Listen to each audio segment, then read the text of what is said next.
This adjusts the actual cutting current. Here is the actual current. Then this is the self-locking and non-self-locking of the control machine. Then press this to see the device. The device can see the airflow size. This is the ground armor that picked this up. Ground iron. Here is the hidden arc on the gun that picked this up. Small hidden arc. This is to take over the gun. The switch that holds the gun. And this is the holster. It's to pick up our gun line. Air cushion outlet. Air cushion outlet.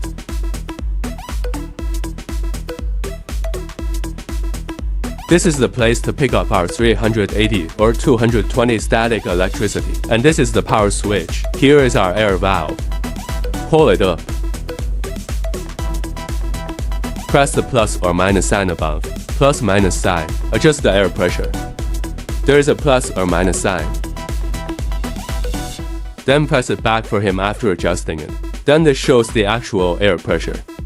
Here is our air inlet. Air inlet. Then this is connected to the shell ground wire. Prevent leakage. This is the back pressure output. It's the back pressure interface connected to our system. This is the control start-stop signal used by the machine.